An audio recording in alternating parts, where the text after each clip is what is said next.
Make sure to subscribe to our channel, join our Discord, and also follow us on Instagram so you always have the support that you need to really enhance your account and get yourself to the next level. Also, if you stick around until the end of the video, I'm going to show you how you can save a lot of money when you make in-game purchases in The Legend of Mushroom by getting some amazing cashbacks each time you purchase anything. Hello everyone and welcome to another video of the Sky channel. So this video is going to be a guide on the Rush shop, including the Skyrider shop and the Feather shop, focusing on what you should be buying using your Skyrider passes and your feathers. Now for those of you who need a refresher, Skyrider passes are available when you get certain ranks in each of the Rush events. The Rush events that are going on for a whole week are going to give you more Skyrider passes if you rank high in them, and a larger number of people are actually able to get the Skyrider passes, and that is up to 20 can get 2 Skyrider passes or more. The maximum you can get is rank number 1, that is 10 Skyrider passes. The smaller events that go on for 2 days, like the Skill Rush or the Pal Rush, you need to be in the top 10 to get at least 1, and rank number 1 gets 3 in total. Now I did make another video on how you can go about the Skill and Pal Rushes to make sure you do get Skyrider passes. Do check that out if you need that support. When it comes to the feathers, you can actually get them from events that happen very often. You need to do at least 200 draws to get 1 feather and 250 draws of that event to get the second feather. As you can see down here in the bottom, 200 to get 1 and 250 to get a second. Now they did mention that they're going to unlock other ways to get feather coins, and I believe they said you can get 1 feather coin completely for free on certain occasions. So there's also that. However, I don't remember the details on whether or not I actually got a free feather coin, but I do mention that there was an announcement once that they're going to unlock more of these for free. As you can imagine, the feather shop actually has stuff that requires much fewer feather coins than the Skyrider passes, which is a little bit more expensive. Also because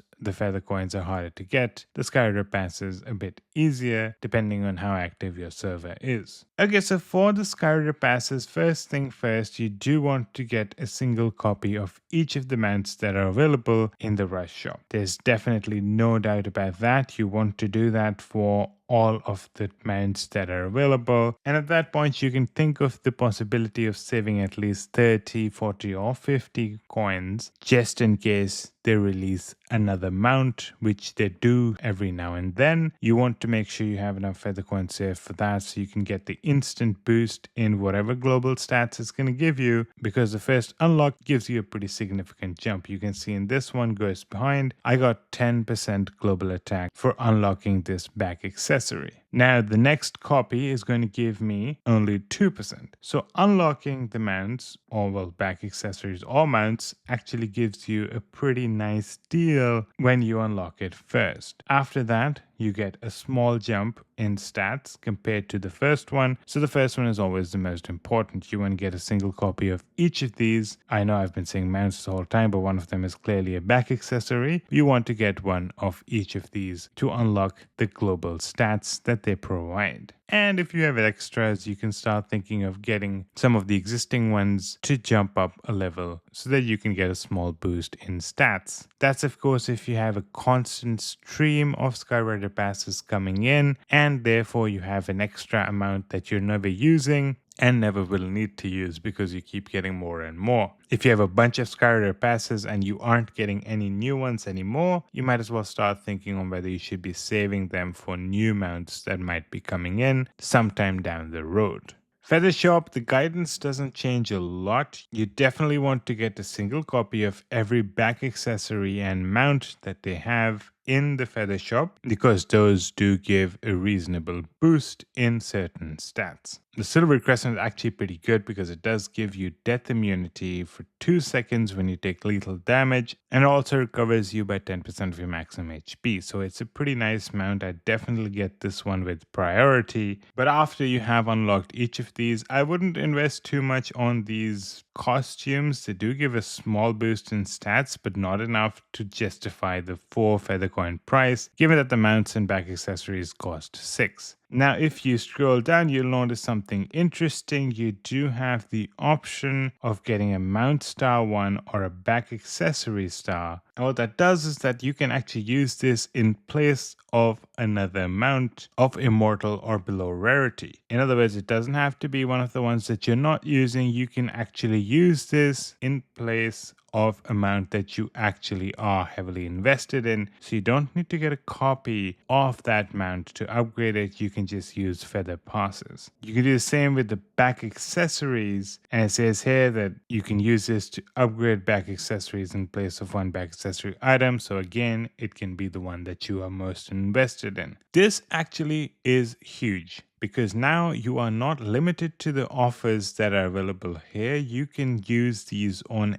any mount or any back accessory that you have, assuming it's immortal or below when it comes to mounts, and you can upgrade them. And as you know, getting it to 5-star, which might be of course very expensive, but you can get there eventually by meeting these monthly limits. 5-star gives you a jump in the actual skill that you get from that mount or back accessory. So this is actually a pretty nice investment. It does have that monthly limit of 1, which means you can only buy 1 per month. So it's going to be a little costly, but down the road, you might be able to get that favorite mount to 5-star and get a little boost in your abilities because of it. So I definitely recommend the mount star or the back accessory star after you've got a single copy of all of the ones above. Again, assuming you are getting a flow of feather coins and do not need to have a stockpile of a large number of coins because of future additions to the rush shop, because these stars can only be used to upgrade the mounts that you already have. They cannot be used to unlock new mounts to give you that big jump in global stats. That is something you still want to have some feather coins for when they do add new ones in here.